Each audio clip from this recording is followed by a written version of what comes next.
Hallo und herzlich willkommen auf meinem Kanal. Heute stelle ich euch ein Custom Knife vor, dazu gibt es eine kleine Vorgeschichte. Anfang 2021 stellte Arthur Brehm ein Messer von Mike van Dyck vor. Das war ein relativ großes Messer, aber der Stil hat mir gefallen. Über Arthur nahm ich dann Kontakt zu Michael, also Mike van Dyck, auf. Besser gesagt nahm er eigentlich Kontakt zu mir auf, weil ich mich mit Facebook überhaupt nicht auskenne. Ich habe zwar einen Account, aber der liegt eigentlich brach, also ja, toter Account kann man sagen. Ich verlinke euch bezüglich der ganzen Geschichte mal alles in der Videobeschreibung, auch den Kontakt zu Michael alias Mike van Dyck. Ja, Michael hat mir dann per WhatsApp ein paar seiner Entwürfe gezeigt und dieser Entwurf hat mich sofort angesprochen. Es gibt Messer, die sieht man und man will sie einfach haben, und für mich war das so eins. Es gab nur ganz leichte Abweichungen vom ursprünglichen Entwurf. Ich wollte die Klinge etwas dünner haben. Statt 3,5 mm habe ich mich für 2,5 mm entschieden. Und das Griffmaterial konnte ich dann auch frei auswählen. Das ist schwarz-braunes Mikata. Dasselbe, das auch Schmiedeglut verwendet. Ja, Michael war auch so nett, dass er mich ein bisschen am Produktionsprozess teilhaben hat lassen. Er hat mir auch erlaubt, die Bilder zu verwenden. Hier sieht man das Messer direkt nach dem Härteprozess. Michael härte die Klingen in einer Eigenbauesse selbst. Zum Stahl, HRC etc. komme ich später. Hier sieht man die Klinge nach dem Schleifen. Um es mit Michaels Worten zu sagen, das ist ein Skalpell. 0,2 mm hinter der Schneidphase ist wirklich eine Ansage. Ja, und hier sieht man ganz schön das schwarzbraune Mikata. Ich habe zu Michael gesagt, dass die ganze Struktur bzw. die Oberfläche ruhig etwas rauer sein darf. Ja, hier sieht man das Messer von oben, schön schlank mit einem gut proportionierten Griff.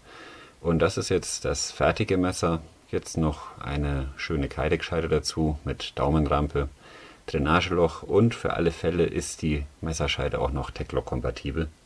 Das waren die Bilder von Michael. Seit Ende Februar 2021 ist das Messer jetzt bei mir und ich muss sagen, es macht einfach Spaß damit zu arbeiten. Es ist klein, aber oho. Kurz zu den Spezifikationen: 122 mm Gesamtlänge und davon fallen gerade mal 65 mm auf den Griff ab. Das ist zugegeben sehr kurz, aber durch diese stark ausgeprägte Aussparung für den Zeigefinger und das Griffvolumen von 85 mm im hinteren Bereich liegt der Griff wirklich sehr gut und sehr sicher in der Hand. Ja, ist wirklich ein vertrautes Gefühl. Die schwarzbraunen Mikata-Griffschalen sind mit Epoxy verklebt. Hinten ist hier noch eine Fangringöse. Innendurchmesser sind 7 mm. Ja, der Griff ist ein richtiger Handschmeichler. Wirklich gut gemacht. Kommen wir direkt zur Klinge. Klingenstahl ist der 12235, auch bekannt als 80 CRV2. Michael hat ihn in seiner Esse auf 61 HRC gehärtet. Also das ist derzeit sozusagen das dritthärteste Messer in meinem Besitz. Ich bin wirklich begeistert von diesem Stahl. Absolut schnitthaltig und dennoch gut nachzuschärfen. Also das ist für mich schon wichtig, muss ich sagen, weil ich bin nicht der größte Experte im Bereich Schärfen. Klingenlänge liegt hier bei 57 mm, effektiv sind es immer noch 53 mm. Die Klingenbreite sind hier 2,5 mm, zur Spitze hin stark verjüngt und wie vorhin bereits erwähnt 0,2 mm hinter der Schneidphase. Also das Messer ist sozusagen auch noch scharf, wenn es schon stumpf ist, kann man nicht anders sagen. Auffällig ist diese Klingenhöhe, das sind 35 mm und das ist eine Eigenschaft an Messern, die wirklich genau meinem Geschmack entspricht. Ich mag es einfach, wenn die Klinge sozusagen als Abrutschschutz fungiert oder als Guard. Für mich ist das eine sehr aufgeräumte Lösung, also in Sachen Design. Entweder kein oder ein schwach ausgeprägter Abrutschschutz, wie bei vielen skandinavischen Messern, oder eben genau diese Lösung. Das ist das, was mir gefällt. Ja, trifft einfach meinen Geschmack. Kurz noch zur Messerscheide. Das ist hier eine einfache gefaltete Kydex, Drainageloch, Daumenrampe, sehr, sehr sauber angepasst. Also da wackelt nichts.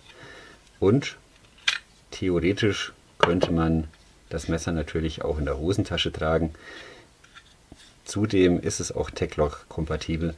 Ich bin, wie ihr alle wisst, ein Neckknife-Fan. Ich trage meine Neckknives unterm T-Shirt, also da kann auch nichts passieren. Die Wahrscheinlichkeit, dass ich über meine eigenen Schnürsenkel fliege, ist wahrscheinlich höher, als dass ich mich damit verletze. Ja, wie gesagt, einfach ein richtig gutes Messer. Ich würde sagen, das war es im Wesentlichen. Ich komme aber trotzdem noch zu einem kleinen Fazit. Mein Fazit: Ich bin absolut glücklich mit dem Messer. Das ist ein sehr prägnantes Design, ein interessantes Griffkonzept. Dazu der 1,2235 Stahl, übrigens ein Stahl mit einem hohen Kohlenstoffgehalt, also ein Carbonstahl. Bisschen Pflege wäre nicht schlecht, sonst wird das Ding rosten. Das habe ich vorhin vergessen zu erwähnen. Die Klinge ist mittlerweile bruniert. Im Vorspann habt ihr sie noch unbehandelt gesehen. Ja, das Gewicht liegt hier gerade mal bei 71 Gramm, also relativ leicht. Mit der Kydex zusammen sind es dann 89 Gramm. Wir haben eine geringe Größe, ein geringes Gewicht. Man kann das Messer auf verschiedene Arten tragen, also in der Hosentasche, mit einem Ulti-Clip, mit einem Belt-Loop oder eben mit einem Tag-Lock, wenn man das möchte. Ja, und nicht zu vergessen als Neckknife. Die Schneidperformance ist wirklich genial. Das Messer macht einfach Spaß. Mehr muss ich dazu nicht sagen. Ja, hiermit ein sehr großer Dank an den Michael. Wie gesagt, seine Kontaktdaten sind in der Videobeschreibung. Michael ist sehr sympathisch, bodenständig, total freundlich. Er betreibt das Messermachen als Hobby, muss man dazu sagen. Man kann auch seine eigenen Designs von ihm anfertigen lassen, aber als Kunde muss man immer im Hinterkopf haben, dass der Mann auch einen normalen Beruf ausübt. Am besten bei Interesse sich einfach mal bei Michael melden. Ja, das war's. Jetzt kommen noch ein paar Bilder, noch ein paar kurze Sequenzen, ein bisschen Musik. Ich bedanke mich für eure Aufmerksamkeit, wünsche euch alles Gute, bleibt gesund, bis zum nächsten Mal.